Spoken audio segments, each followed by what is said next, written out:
While you're on this Kiwi, it's day 35. And we're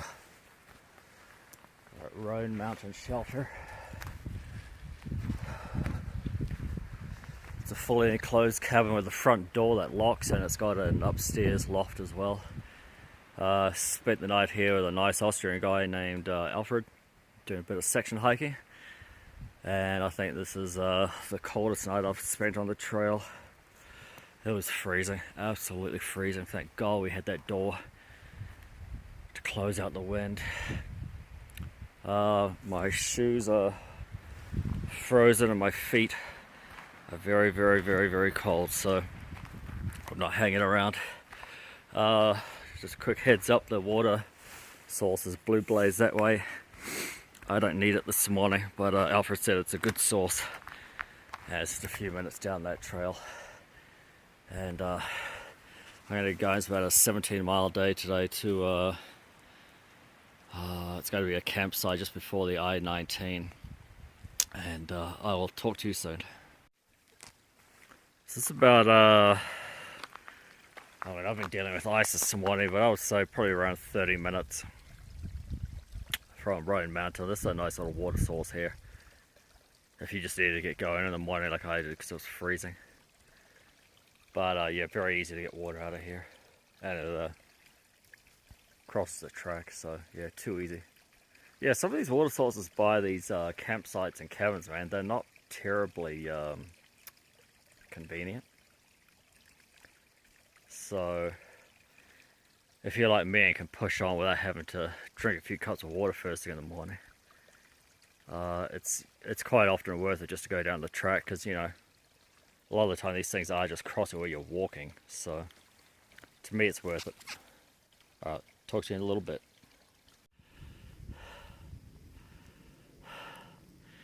So we came from the top up there, meandered our way down, and you hit the road there and then you follow it. There's a car park to your right, but you just follow this gravel path up. And we have risen 18 degrees in about an hour and 20 minutes. Now, people who aren't dealing with ice, like I was this morning, you're gonna be hitting this well before then. But yeah, that's a pleasant rise of temperature, I'll tell you. All right, bye for now. Yeah, the AT forks off of the Bald and heads west, and you're passing multiple streams, so water's not necessarily, I mean, they're not super deep, but they're definitely scoopable. I passed about 4 that you could use. Well, we've made it to Stan Murray shelter. Yeah. And what are we now? About 3 hours into our day. Now you're gonna most people make it there faster. I've had to deal with a lot of ice. A lot of ice on the track today, and if it's not ice, it's melt. So it's been very slippery. But it's a simple shelter, fairly clean. Some idiots decided to put a fire pit right next to the shelter. That'll have to be moved at some point. Yeah, don't ever do that. Don't put a fire pit right next to a shelter. You're just going to put the thing on fire, and these things are dry as hell. There's a few areas around here for tents, not a lot though. Seems more like a quick stopover kind of place. So I've got about another 10 miles I think to go today. So I'll see you in a little bit. Well, that's the I can't forget the name of it. That's the barn. That is a neat shelter. It's got the nice grassy lawn out the front of it. Yeah, it's a shame. I was looking forward to staying at that one, but the timing hasn't worked out that way. It's 1 o'clock in the afternoon. Kiwi's going to push on. I've got I think 2 campsites to choose from. today. Around the 17 or 18 mile mark from Roan Mountain. Boy, today's been a day of extremes. Freezing cold this morning. Just ridiculous. Put my frozen shoes on, have instantly frozen feet. Dealing with an icy track, like for a couple of miles, icy track. And then you come out of that mountain and start coming up this side, and you know, what's the temperature now? You know, it's 50 degrees. 5 with the 0. Yeah, it's 40-degree difference from this morning when I got up. Yeah, it's brutal, man. That's brutal on that mountain. I didn't like that mountain. That was a mountain that just kept giving. Just kept giving you false summits. God, it was like you would never get in there. And when I met up with Alfred, the Austrian guy, up at Roan Mountain Shelter, he was saying the same thing. He was like, that's the other crap I've been dealing with today. Just mud. God, it's like soup. Really slows you down. But yeah, Alfred was saying that he couldn't believe how long it was taking to get to the shelter. You know, he was really cold too. Now, he's in a 30-degree bag like me, but he didn't have a liner. I was like, my God, man. I mean, my skin was warm last time and my feet were getting a little cold. But I don't know how the hell he was doing it in a 30-degree bag without... I mean, I've got a fleecy blanket. This is amazing. But anyway, this is why I don't like these balls. This is how the track always is on these balls. It's narrow. It's always full of mud. You always end up having to walk on the side. The side is incredibly uneven.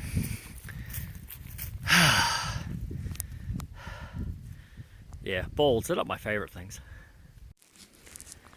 Well, this is, oh God, I don't know. We've just sort of zigzagged down from, I guess it's Little Hump Mountain. And it's the first water source that's usable. That water there is about 5 inches deep, I would say. Yeah, it's a hideous track coming down here, man. Hideous. I don't know what it is about these tracks when you come off the boards, or, you know, on the boards, and they always have to be 10 inches wide and muddy as hell. So you're forced to, you know, walk on the side bits, but they're just individual mounds of grass. So they're as likely to roll your ankle as just walking on, you know, rounded rocks. But it's weird, I haven't been on a board yet where it's been an easy descent from it. Or, yeah, ascent as well, to be honest. It's always muddy. I don't understand it. And of course, this track here is no better, but it's a little wider. But yeah, man, these tracks onto these balls and over them, God, they slow you down. Because you basically can't walk on the track, because it's just mud.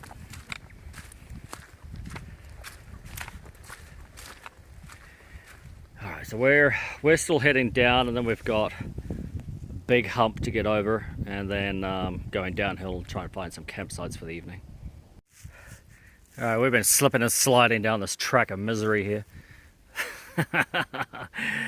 Oh dear. And then right by it there's a sign for water, and sure enough, I need to get myself situated here.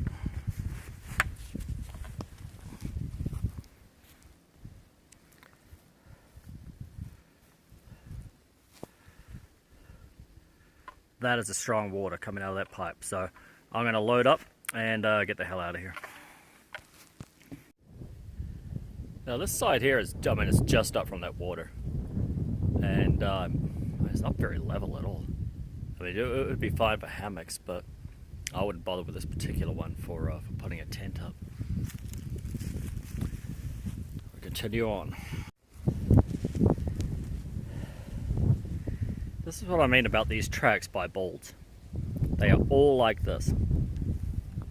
Every single one. Inches deep of mud, narrow, and with awkward clumpy bits to walk on the sides. It's a very slow process. And now, just for shits and giggles, we get to walk up that. And I just passed a hiker coming the other way and he said, yeah, the track's slick as hell up there too, so I'm gonna be walking on this clumpy mess all the way up there. But he said there are some dry campsites once you get on the other side and start the descent, so here's hoping.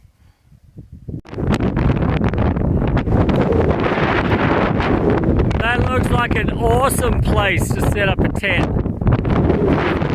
It's so calm and peaceful.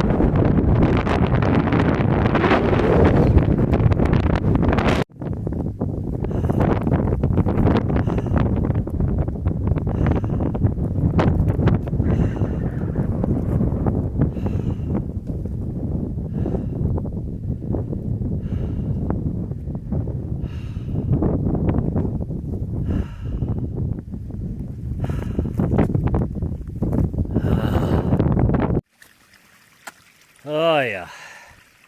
So this is coming down from Big Hump, and this is the first like truly useful water source.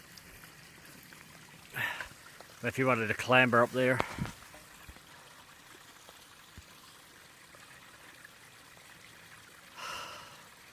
that's a nice one. Man, this track is the ugliest piece of track I've had to deal with, I think, on the AT. And by ugly, I mean, it's rough, man. It's mudded up to hell. And if it's not mudded up, it's tree rooted up to hell. If it's not tree rooted, it's this. It is taking forever to get through this piece of trail. And further back, like not long after you start coming off the Bald itself and entering the tree line, it is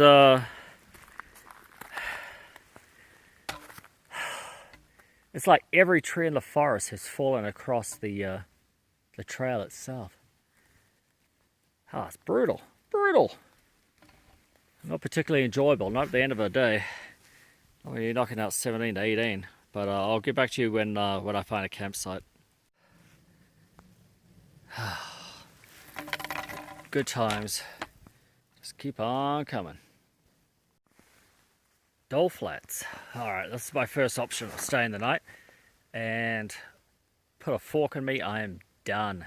Done, son. I've been slipping and sliding on mud. Or ice, but mostly mud. For, let's see now, 9 hours straight. And it's old, and I'm over it. So it looks like there's a nice clearing up ahead. And I'm going to put up my tent, get my dinner on, and hit the sack.